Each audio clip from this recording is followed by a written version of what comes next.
अब रुक करते हैं उत्तर प्रदेश की खास खबरों की ओर।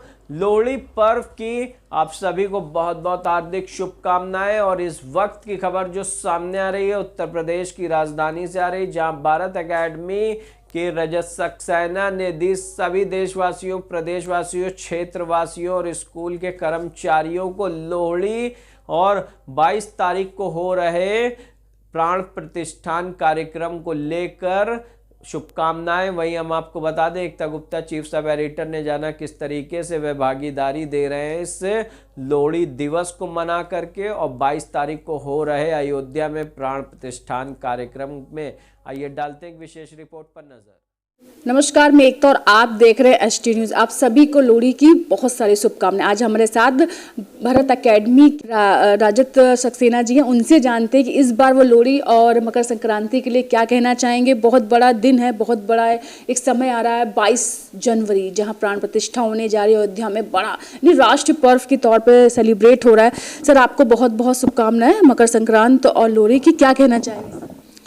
आपको सबसे पहले भारत एकेडमी परिवार की तरफ से वंदन, अभिनंदन, और समस्त देशवासियों को लोहड़ी और मकर संक्रांति की हार्दिक शुभकामनाएं।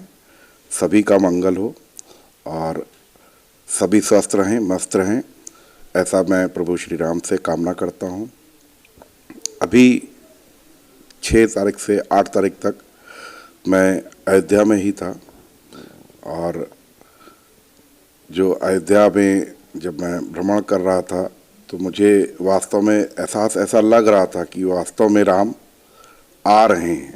एक एक भक्त, एक एक वहाँ पर जो उपस्थित लोग थे, सभी में एक प्रकार की ऐसी उत्तेजना थी कि लग रहा था कि 22 तारीख को तो यहाँ पर पैर रखने की भी जगह नहीं मिलेगी। और मेरा सौभाग्य था कि मैं पहले ही वहाँ पर दर्शन करके आया, और मैंने 8 तारीख को वहाँ पर रामघाट पे सुंदरकांड का पाठ भी किया।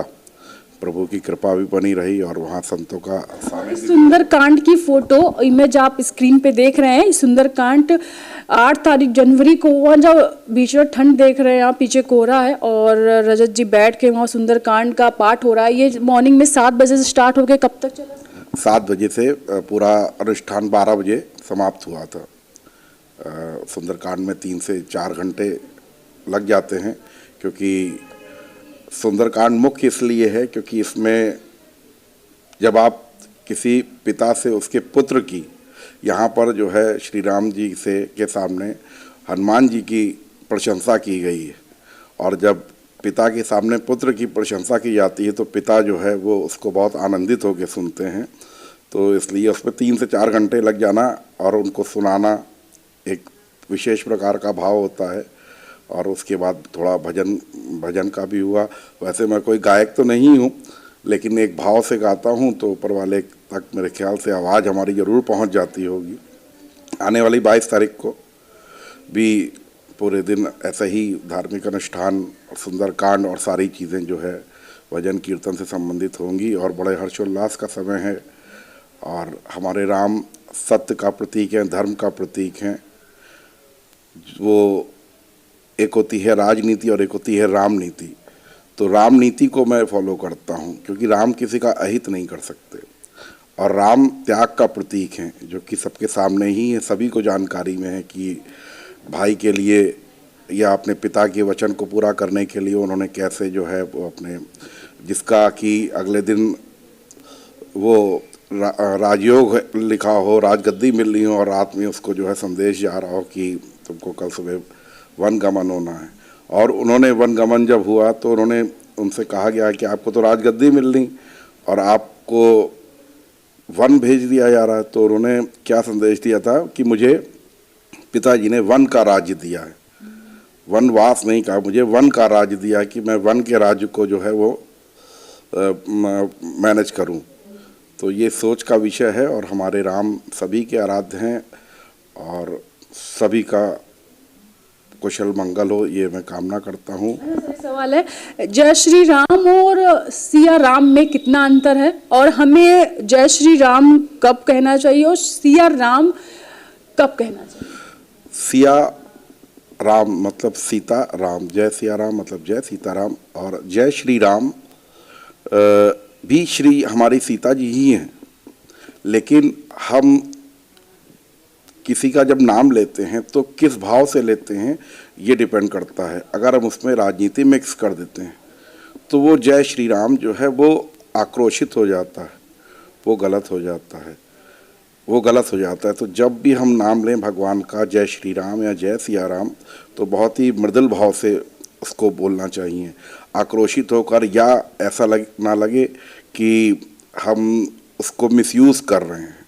उस नाम का यूज़ करें, लोगों के हित के लिए करें, लोगों के अहित के लिए नहीं करें। सर, अयोध्या 22 जनवरी को बहुत से लोग जाना चाहते हैं लेकिन नहीं जा पाएंगे क्योंकि वहाँ पर प्राण प्रतिष्ठा बहुत भीड़ होगी, और लेकिन आप तो होकर आए हो, इस समय क्या तैयारियां चल रही थी? आपको क्या लगता है इस बार का अयोध्या जो आपने पहले भी देखा, कितना बदलाव आएगा और किस तरह से एक भक्त की नज़रों से अयोध्या कैसा है? जो पूरा व्यू आने वाला है मंदिर का वो तो बहुत ही भव्य, अभी तो थोड़ा कंस्ट्रक्शन चल रहा है और 22 तारीख तक पूरा कंप्लीट तो नहीं हो सकता, लेकिन ये है कि प्राण प्रतिष्ठा के लिए जो भी सरकार द्वारा प्रयत्न किए जा रहे हैं तो वो उसको मैनेज कर देंगे। बाकी काम तो आगे भी चलता रहेगा और सभी भक्तों का वहाँ पर जो है वो उस दिन तो रोक रहेगी, 22 तारीख के बाद से फिर उनका जो है दर्शन के लिए खुल जाएगा, तब सब भक्त आराम से दर्शन कर सकते हैं। 22 तारीख को तो प्रतिबंधित रहने वाला, इवन अयोध्या चारों तरफ से ही शायद आई थिंक मूवमेंट ब्लॉक कर दिया जाएगा। लेकिन ये जो जाना चाहता बाद में भी जा सकते हैं। जी जी बिल्कुल। 22 भगवान तो हर जगह है, लेकिन अयोध्या इसलिए खास है कि राम की अयोध्या है और हमारी अयोध्या है। और मैं कहूँ रजत जी तो हनुमान भक्त हैं, लेकिन हनुमान भक्त के लिए राम की भक्ति करना इसलिए क्योंकि अगर हनुमान जी को प्रसन्न करना, खुश करना है तो आपको राम में होना पड़ेगा, वो राम की भक्ति करनी पड़ेगी। आप सभी को अभी तो 22 तारीख को तो प्राण प्रतिष्ठा है ही, लेकिन उससे पहले जो आने वाले फेस्टिवल हैं, चाहे लोहड़ी हो या मकर संक्रांति हो, इन सब के लिए अभी से ही बहुत सारी शुभकामनाएं। खुश रहिए, जहाँ भी रहिए आबाद रहिए और भगवान के नाम के साथ अंदर स्मरण करिए और खुश रहिए और देखते रहिए हंगामा टाइम्स न्यूज़।